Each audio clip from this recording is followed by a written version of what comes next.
हमारे Indian government की तरफ से, हेल्थ मिनिस्ट्री की तरफ से जो नोटिफिकेशंस आए हैं वो अलर्ट मोड के आए हैं। हमें अलर्ट रहना है क्योंकि अब तक इंडिया में केवल गुजरात में एक ही पेशेंट को, लेडी पेशेंट को ये BF वेरिएंट पाया गया है।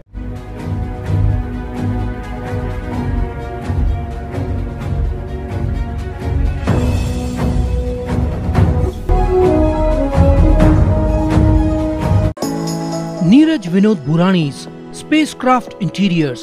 Your space, our craft. Experienced and professional team. No hidden charges. Luxurious designs.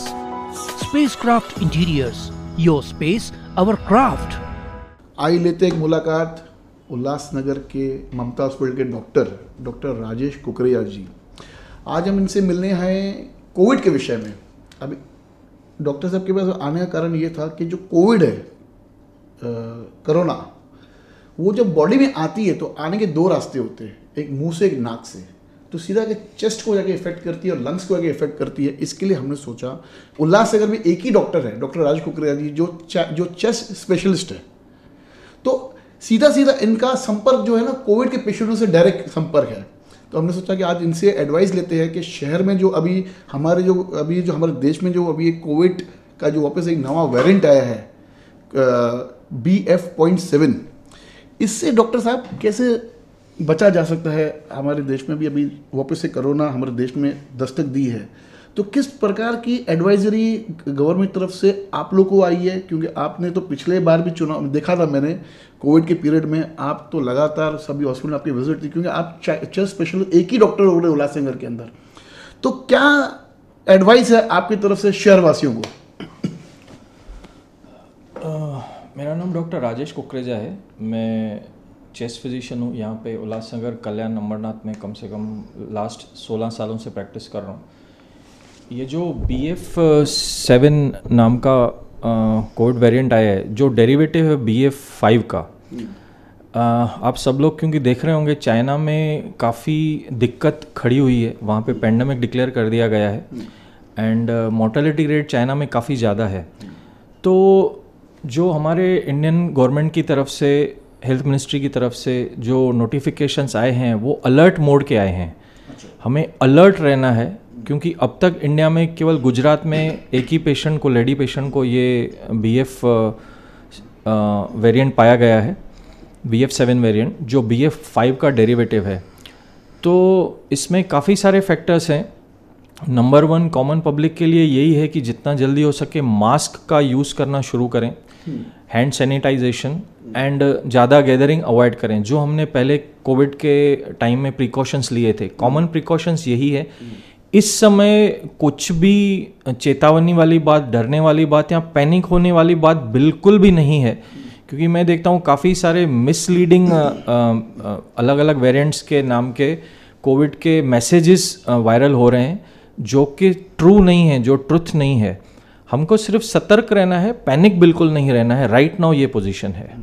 Doctor साहब, अभी काफ़ी लोगों ने यहाँ पर वैक्सीन ली है। उल्लासनगर शहर की हम बात अगर करें तो काफ़ी लोगों ने वैक्सीन ली है, काफ़ी कैंप्स थी, आपके द्वारा भी काफ़ी कैंप्स में हम लोग ने देखा था। अभी कुछ लोगों ने जो टीके ले चुके हैं उनको कोविड होना कितनी पॉसिबिलिटीज है और किस हद तक उनको कोविड हो सकती है? जो गवर्नमेंट ऑफ इंडिया की तरफ से 2 कोविड वैक्सीनेशन के डोजेस और प्लस 3rd बूस्टर वैक्सीनेशन का डोज रिकमेंड किया गया था, दैट वाज 100% नेसेसरी, और उसकी वजह से ही हम कोविड के ऊपर काफ़ी हद तक जीत हासिल कर पाए लास्ट 2 वेव्स में। तो वैक्सीनेशन इज़ मस्ट। मैं हर शहरवासियों को ये रिकमेंड करूँगा कि अगर उन्होंने नहीं लगाया है वैक्सीनेशन तो इमीडिएट फर्स्ट काम वो करें कि वैक्सीनेशन लगाएं। दूसरी बात, ये कोविड की जो इनकेस अगर 3rd वेव आई तो इसमें हमारी अंदर की इम्यूनिटी, जिसको रोग प्रतिकारक शक्ति बोलते हैं, वो एक बहुत महत्वपूर्ण रोल इम्पॉर्टेंट अदा करती है। उसके लिए हमें अपने आप को स्वस्थ रखना, पौष्टिक आहार यानी high protein diet, good diet, balance diet, mild exercise and lifestyle balance, ये सब बहुत ही ज़्यादा महत्वपूर्ण बातें हैं। क्योंकि हमने कोविड में देखा जिन लोगों की इम्यूनिटी अच्छी थी वो जल्दी से इसमें से निकल पाए, फास्ट रिकवरी हो गई, हमारा मोर्टेलिटी रेट कम हो गया, वैक्सीनेशन का भी इम्पोर्टेंस है। जिन लोगों को वैक्सीनेशन लगी हुई थी उनका रिकवरी रेट ज़्यादा हमने देखा कंपेयर टू जिनको वैक्सीनेशन नहीं लगी हुई थी, उनको टर्मिनल स्टेजेस की डिजीज़ कोविड में होने के चांसेस ज़्यादा थे। थर्डली मैं बोलूँगा जो सीनियर सिटीजन्स हैं हमारे, जिनको 60 प्लस हैं, नंबर 1, नंबर 2 जिनको डायबिटीज़ है, और नंबर 3 जिनको दूसरी इम्यूनो कॉम्प्रोमाइज बीमारियां हैं जैसे रूमेटॉइड आर्थराइटिस हुआ, HIV हुआ, तो उनको ये प्रिकॉशन लेने की ज़रूरत बहुत ही ज़्यादा है। अपना डायबिटीज़ कंट्रोल में रखना है, दूसरी कोई टर्मिनल बीमारी है तो उसको कंट्रोल में रखना है आपके कंसर्न डॉक्टर से मिलके। स्पेशली जो हमारे उल्लासनगर शहरवासियों में डायबिटीज़ का प्रिवेलेंस बहुत ज़्यादा है, तो मैं ये स्ट्रांगली रिकमेंड करूँगा कि उनको अलर्ट मोड पे जाना है, उनको अपनी डायबिटीज़ कैसे भी करके कंट्रोल में रखनी है। फोर्थली जो सीनियर सिटीजन्स हैं जैसे मैंने बताया, उनको ये बीमारी जल्द फैलने की आशंका रहती है कंपेयर टू जो 60 ईयर्स के से लेस रहते हैं और जिनको बीमारियां नहीं रहती हैं। तो ओवरऑल हमको करना क्या है, अगर आपको डायबिटीज़ है तो वो कंट्रोल में रखनी है अपने डॉक्टर से रेगुलर मिलके। सेकेंडली अगर आप 60 प्लस हो तो आपको ये देखना है कि आपको कभी भी थोड़ा भी बुखार या खांसी आती है तो आपको डॉक्टर के पास जाके तुरंत उसका इलाज करना है। और फोर्थली अगर जिनको कोविड होता भी है और अगर उनकी इम्यूनिटीज़ अच्छी स्ट्रांग रहती है तो उनको कोविड जस्ट छू के निकल जाता है, उनको 2-4 दिन का खांसी सर्दी बुखार होता है और वो ठीक हो जाते हैं। डॉक्टर साहब, ये जो कोविड लंग्स को कितना असर कर सकती है? मतलब जिनको वैक्सीन ले चुके हैं, अभी जैसे मैंने आपके सामने मशीन देखी, शायद आई एम नॉट रॉन्ग कि कुछ लंग्स से रिलेटेड है मशीन, तो लंग्स अगर किनको लंग्स की इशू हो, किनको अस्थमा का इशू है, लंग्स के मतलब जो कनेक्टेड है, किसको अस्थमा का इशू है या कुछ भी लंग्स से रिलेटेड जो भी कुछ और भी कुछ लोगों को इश्यूज है, तो उनको वैक्सीन लगी हुई है तो उनको और एक्स्ट्रा प्रिकॉशन क्या लेना चाहिए उनको आपके हिसाब से? ये एक पल्मनरी फंक्शन टेस्ट नाम की टेस्ट होती है, तो ये उसकी मशीन है जिसमें हम लोग यहाँ पे ये देखते हैं कि जिन पेशेंट्स को लंग्स की बीमारी है, जिनको COPD है, जिनको अस्थमा है या जिनको ऑक्यूपेशनल लंग डिजीज़ है या जिनको पहले कोविड हो चुका है और उसके बाद उनको लंग्स की तकलीफ़ है, तो इस टेस्ट से ये पता चलता है कि उनकी वो जो बीमारी है वो कौन सी लेवल में है, वो रिवर्सिबल है या नहीं है, और उनको किस प्रकार की मेडिसिन हम दे सकते हैं।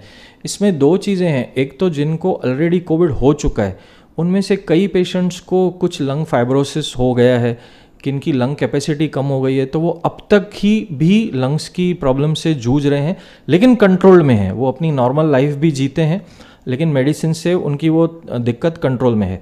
दूसरा इसमें कैटेगरी आती है जिन्होंने वैक्सीनेशन ली हुई है, उसके बावजूद भी उनको लंग्स की तकलीफ कोविड के बाद हुई है लेकिन वो कम मात्रा में हुई है।